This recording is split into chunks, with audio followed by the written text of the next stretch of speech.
What's going on, guys? Just taking back to my channel, and this is a very late video and stuff, and yeah, and sorry I've been making a lot of reviews and stuff lately, but I should have made a review of Monday Night Raw. I was going to this past Monday, but it was boring. Brock Lesnar wasn't there or anything, so I should have reviewed it last week because Brock Lesnar was there last week, but yeah, it was boring. So anyways, yeah, AEW was good. It started out with Jon Moxley coming back from rehab and stuff, and yeah, he's been gone since October. So yeah, so that's November, December, almost 3 months. So yeah, yeah, thank goodness he's back. So yeah. Hey, all right, let's get to it then.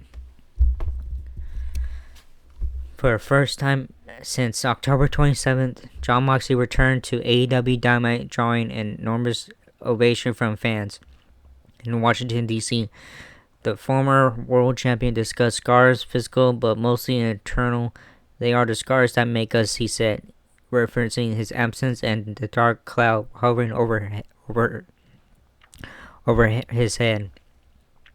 As he grew more fired up, he exclaimed, I'm going to grab pro wrestling by the balls.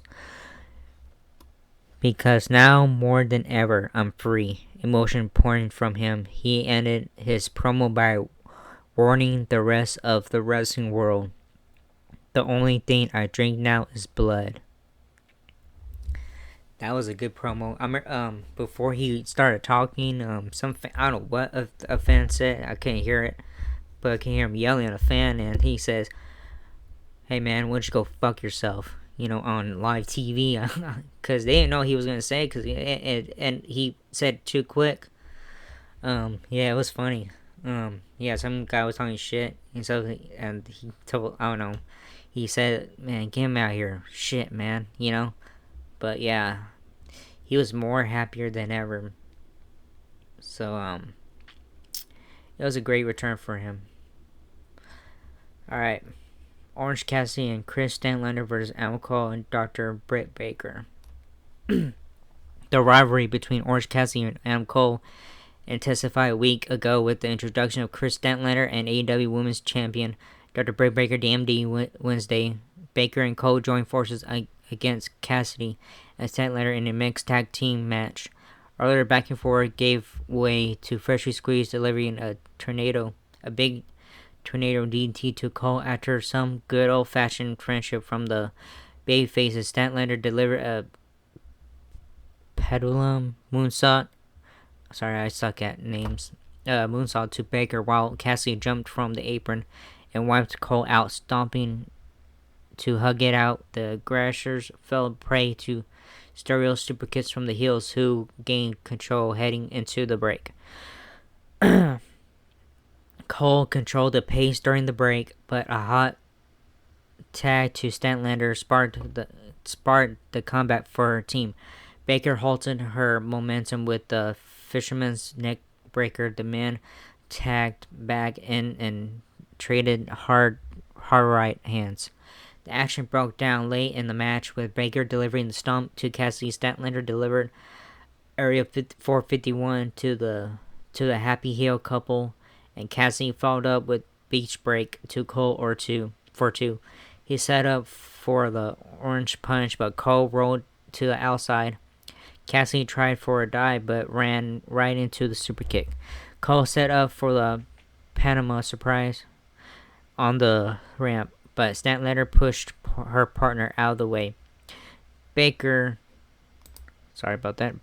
rocked Statlander with a super kick and then added a Canadian Destroyer back inside Cole. Delivered Panama Sunrise to freshly squeezed, but Cassie kicked out at 2. The women's champion joined her boyfriend at ringside, where they set up a table. Cassie advertently, how you want to say it, set Baker through said table. igniting rage, and Cole, who delivered a low blow and put his opponent away with the boom before checking on the good doctor. So yeah, Cole and Baker defeated Cassi and Statlander. That was a good match. I loved it. That was a good fucking match. Yeah, so anyways, so yeah, that was a good match. I enjoyed that one. Alright, CM Punk versus Shawn Spears. CM Punk faced the latest obstacle between him and MJF.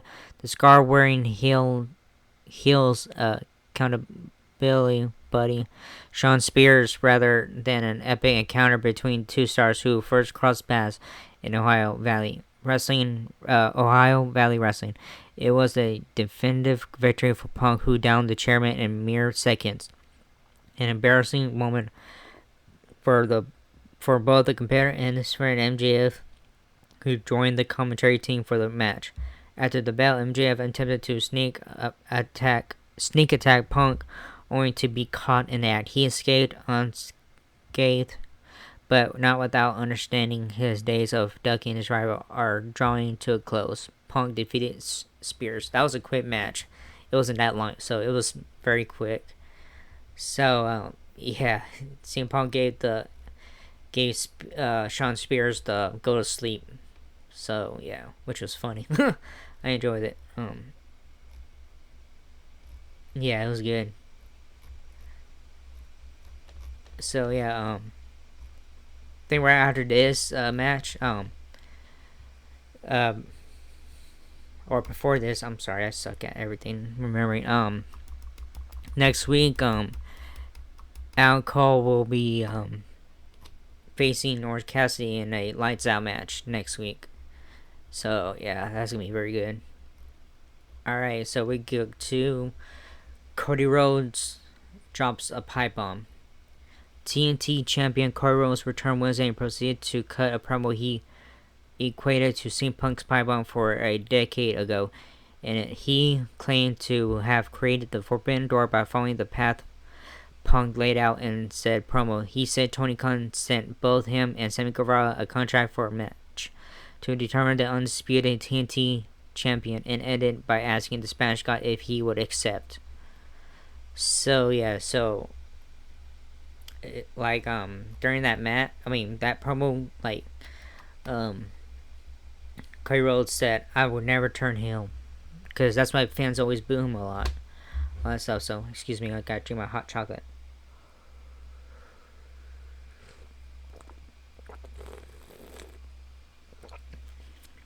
with marshmallows. Anyways, that was good. Yeah. So yeah, good promo. Then we get to the Varsity Blondes versus Malachi Black and Brody King. I knew they were gonna win. I knew Malachi Black and Brody King was gonna win. So yeah, the House of Black. This is the first night with each other in AEW Dynamite.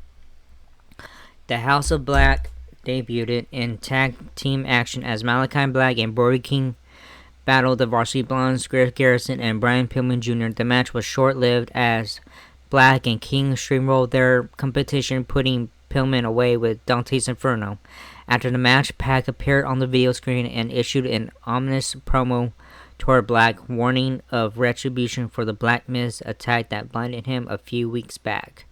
So yeah, they defeated the Varsity Blondes. So yeah, oh shit, my bad. Yeah, it was good. So yeah, I knew they were winning. So yeah, Frankie Kazarian versus Lance Archer. 1 week after returning and making clear his intention to challenge AEW World Champion Hangman Adam Page, Lance Archer battled Frankie Kazarian, his new associate Dan Lambert, at ringside with him. Archer sent a message loudly and clearly to Page, overwhelming Kazarian early and often. The former AEW Tag Team Champion fought back, proving to be a tough out. But Archer ultimately put him away with the blackout for the win. After the match, Archer interrupted a promo by Lambert offering to send a visual message. He teased delivering another blackout, this time onto a steel chair. Page made the save, rocking Archer with his cowboy boot before trying for the buckshot lariat. How you want to say it? Archer came off, but Page fought out of a choke and sent his top contender over the rope. The heels retreated as Page stood tall to close out the segment. So yeah, Archer defeated Kazarian. So yeah, after they started fighting with each other. So yeah, then around this time I think, or the round 7 something, there was a little backstage talk with the inner circle and stuff, and that they how you say it, that Chris Jericho caused them for not having a world tag team championship belt, so for Ortiz and Santana. So yeah, because whatever, because they said that Chris Jericho stood in the way so many times. So yeah. Anyways, all right, we're gonna get to Sky Blue versus Serena Deeb. The professor of professional wrestling returned to her home arena as Serena Deeb battled young Sky Blue in singles competition. It was a short-lived match. Deeb completely outclassed the overmatched opponent, repeatedly taking her down to the applause of the DC crowd before tapping her out to the Serenity Lock. So yeah, that was a short match. And there was a backstage also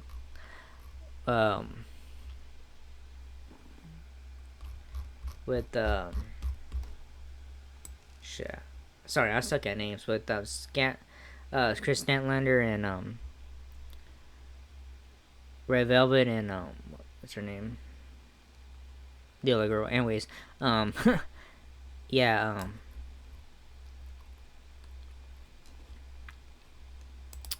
yeah, they kind of had a moment and stuff backstage, and drama and stuff, and there was like turn her back and stuff and beat everybody up. So yeah, that was it. All right, Sting and Darby Allin versus the Acclaimed. Good match. The Acclaimed jumped Sting and Darby Allin to start the night's main event, wrapping a chair around the latter's head and sending him throw it first into the ring post. With the former TNT champion sidelined, Sting wrestled the majority of the match for the babyfaces. Powered up, he shook off everything thrown at him until Anthony Bowens rocked him with the super kick, breaking up the Scorpion deadlock he applied to Max Caster as the action spilled outside the ring. Allin flew into the picture, wiping out the heels and reintroducing himself to the match. Excuse me. Back inside the ring, the Acclaim delivered the mic drop to Allin, but Sting broke up the pin. He dumped the heels to the outside, and then jumped off the stage and drove Caster through the timekeeper's table back inside. Allin drove Bowens into a turnbuckle, the heels exposed earlier in the match, and delivered the coffin drop for the come from behind win. So yeah, this is a good match too. So yeah, that was pretty good. Not too bad tonight. So yeah, anyways,